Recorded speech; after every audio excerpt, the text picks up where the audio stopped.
Alright, citizens one and all. Welcome back to more Fallout 76. It's been a while since we've done a camp build, and we're going to do another. I put a lot of time into this build on stream. Decided to try to put a little more meaning into it than I normally do as far as, what I feel about the state of Fallout, etc. So, we built a ruin, a shrine, if you will, to Fallout. We're going to talk about negatives and positives that we've seen since we played the game. We've played it over the past year.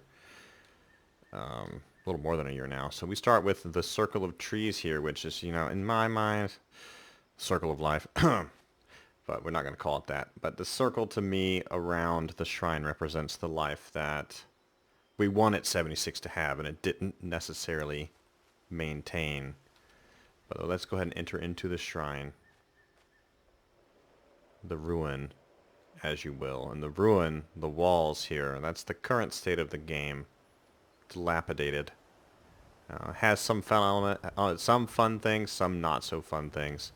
So we're going to go ahead and go in. And we have exhibits in here, almost like a museum, of a few different things that we'll talk about.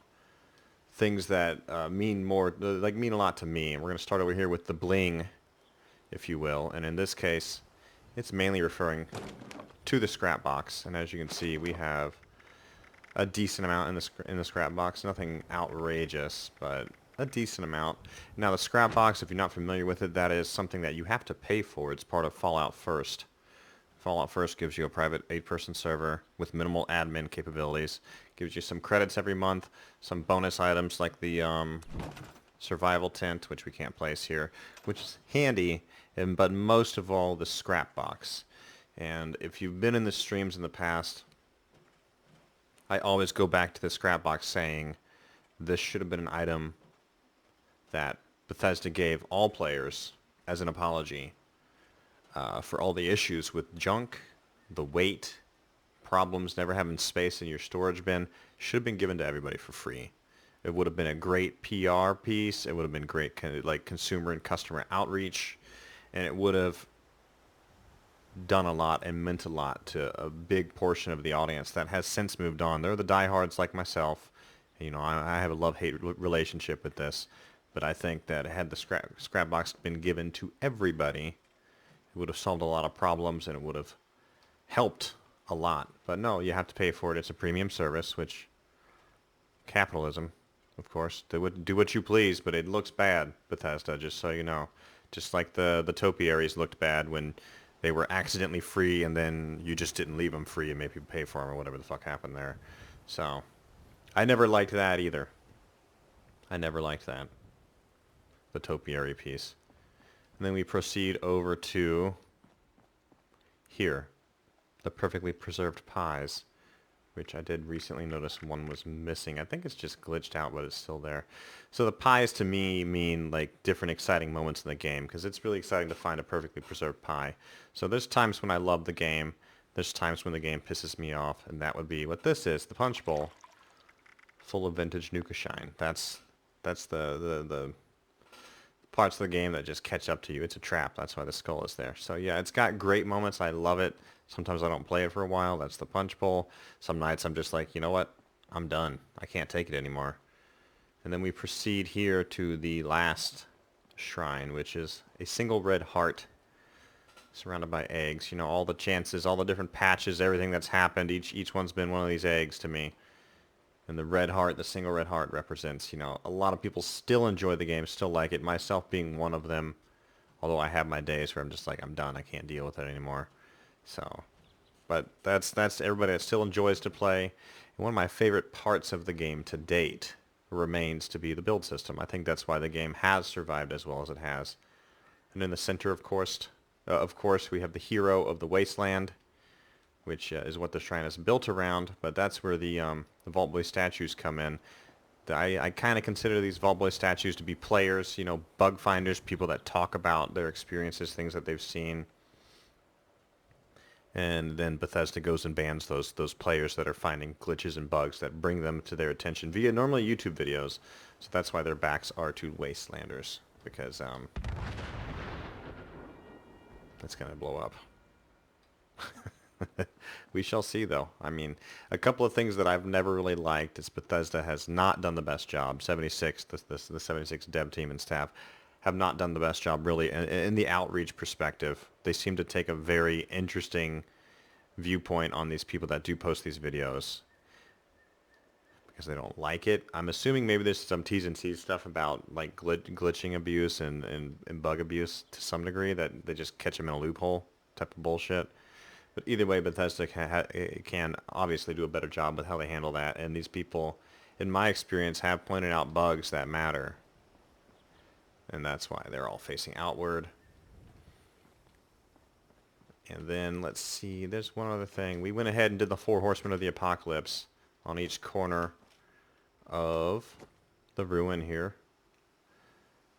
There's a little nuclear lamp. So, that's what 76 at this point is surrounded by. There's a nuke on each corner.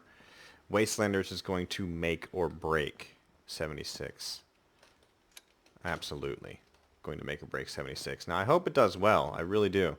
I'm very, very excited for it. I did not get early access, like test server access. I really, really had wanted to. I don't have any buddies that I'm aware of that have it.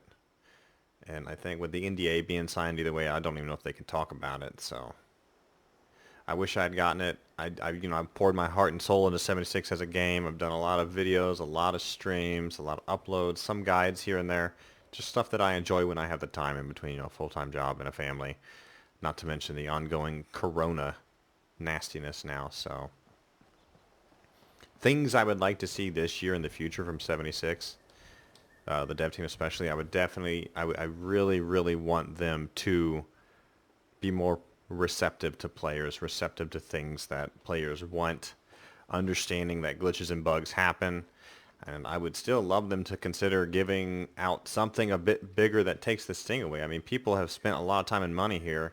Not everybody can afford Fallout First, and I still truly think that the scrap box or some form of the scrap box should exist for all players. Maybe there should be a free one that has a specific weight limit, like 3,000 to 5,000 pounds, something like that.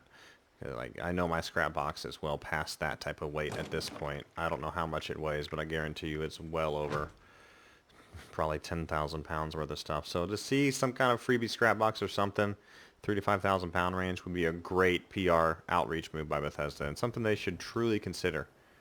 But as far as a camp build goes as a whole, I really, really enjoyed putting this one together. I love the mosaic tile and the columns. I know this has been done numerous times, but I decided to put some unique meaning and a unique spin on it. And I will always enjoy 76. I'll always enjoy streaming it, doing the videos, every aspect of it. But at the same time, I think everybody has those days where they're just like, no thank you. But on that note, I still love it. I still enjoy it. Those are kind of my thoughts. I don't stay too much in the mainstream about what's going on, the drama that's ongoing. I didn't even know a lot of those weird glitches, those inventory glitches that were ongoing at the time until I had started streaming the game again and someone was telling me about them. So hopefully Bethesda has opened their eyes a little bit. They understand. Maybe these Vault Boy statues can face inward towards the wasteland at some point. But in the meantime, I am going to go back to a new base build. Hope to see everybody in stream. I know it's crazy right now with Corona, but thanks for being here. Make sure to like, subscribe, share with your friends. Let me know if you like this type of build that has a little bit more unique twist, unique meaning into it. We can do something again like this in the future. But I very much enjoyed this one. We spent hours and hours on stream building it, critiquing it, drinking rum, and getting interesting ideas from the rum, of course. All my best ideas come with rum, apparently. But anyways, guys, y'all take care. Have a great night, citizens, and I will see everybody soon.